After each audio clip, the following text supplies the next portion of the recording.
Welcome to Surviving as a Civilian. I'm your host, Scott, here with the co-creator, Andrew Collis. Andrew, how are you today? I'm doing well, Scott. How are you? I'm great. Thank you for asking. This week for the AAR, we're going to talk about Chris Delfino. To me, Andrew, one of the best things about these interviews, especially with Chris Delfino, is I'd never met him before. He reached out to us through whatever channels, and I absolutely love hearing people's stories for the first time. You know what I mean? Because the first season we kind of had a lot of familiarity. Last season was half and half, and then with Chris Delfino, this was a definite new story to me.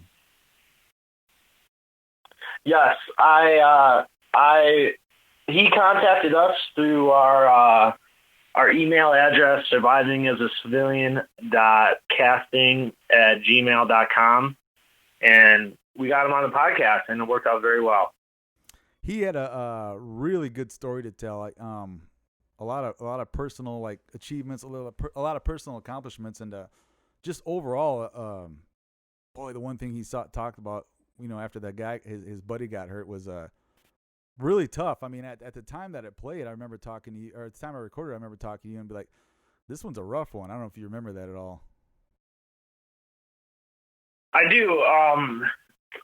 You brought up him having to shoot that guy, and sadly, that shit happens at war. You know what I mean? But I like that.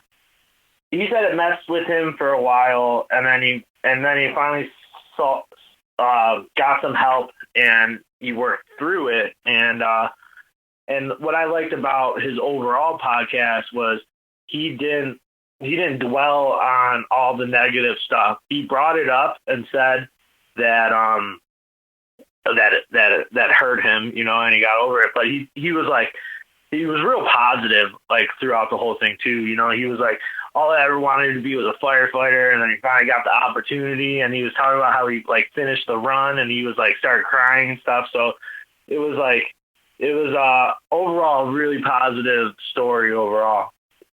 Yeah, and unlike some of our other guests, he had really overall positive statements about how the Army helped him prepare to get out. And I think really for him to finally make it on the firefighter, I guess, to get picked up by the firefighters, I think maybe the Army helped him out a little bit, kind of reaching deep down. Remember he was talking about how he had that run that he kind of wasn't ready for, but he didn't care as long as if he broke a leg or whatever he said, he's going to make it through it. And I think that might have had something to do with his experiences in Afghanistan and the military too. Not all of it, of course, but that's the kind of stuff that builds your character or builds that kind of drive.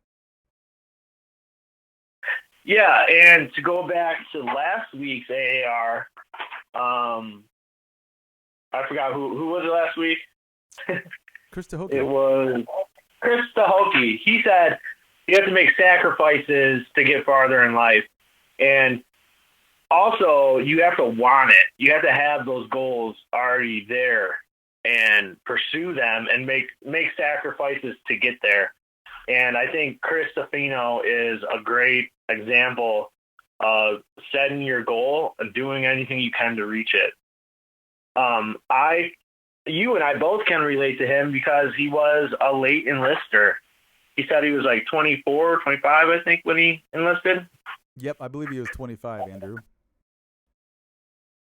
And he also had a quote that a lot of people said in the past podcast too. He said it's time. I'm paraphrasing here. He said not to sound sick or something, but war was a lot of fun, and it is a lot of fun. You do have a lot of fun until it's not fun anymore. And sadly shit happens at war that it's extremely high highs and extremely low lows. Yeah, so somebody once told me, not told me, but I think I read in a quote from somebody from Vietnam, I think, that said war is 95% boredom and 5% chaos. Yeah, I think that's a good way to describe, especially IEDs and complex ambushes. They are complete chaos. So even if you look at it overall too, Andrew, so that's basically the military if you look at it. It's 90% monotony and boredom, then 10% cool shit. You know what I mean? even as a private or whatever, you're stuck doing details, pulling CQ, going to range here and there. But then 10% of the time you get to go and blow up stuff as a combat engineer, go do live fires and stuff that's what you signed up for. Yeah, like when you talked to Tahoki, you were like, you don't want to be on the practice squad. You actually want to get to the game eventually, So, and the game is pretty intense. Yeah, it's and just to back up a little bit too, Andrew. That had to have been hard for him to have to engage with that enemy like he did while he was in Afghanistan, and then never really get any full closure on the deal. Like, never knew for sure if he was 100% armed. Never knew if he had anything to do with that. So that probably is difficult to kind of digest and swallow. But it sounded like through the proper channels and some sort of help from counselors and stuff, he did make it through.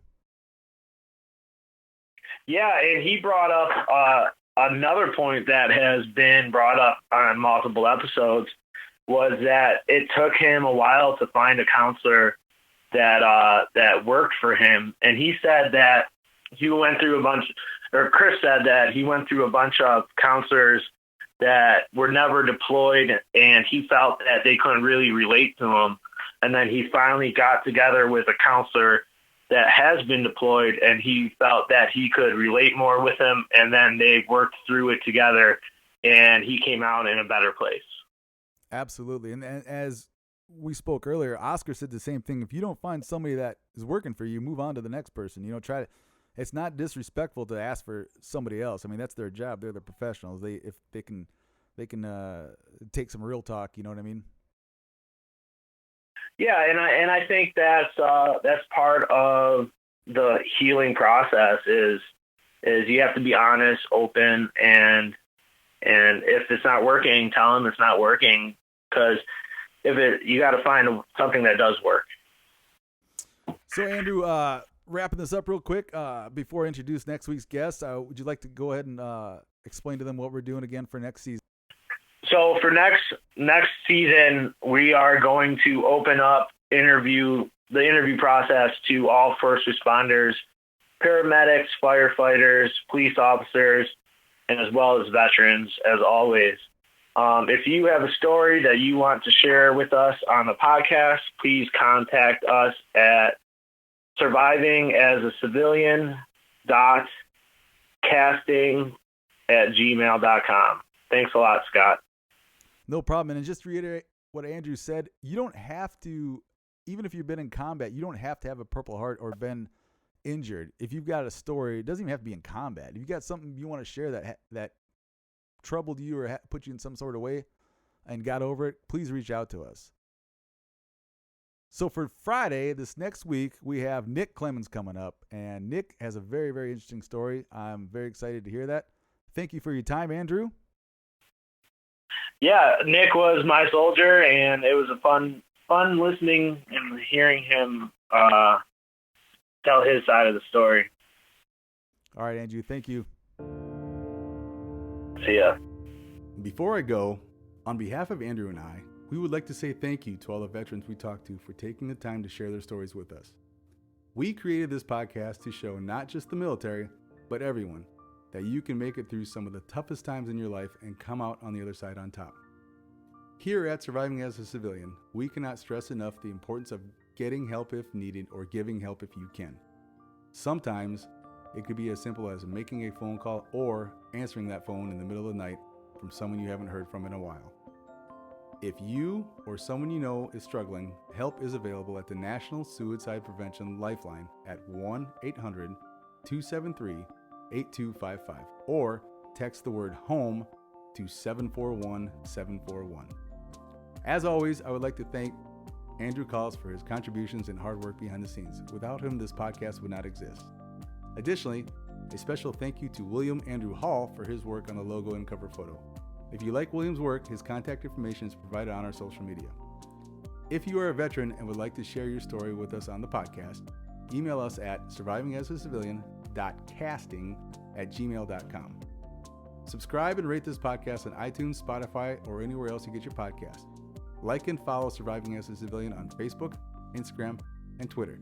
Just as it sounds, except for add the underscore between the words for Twitter.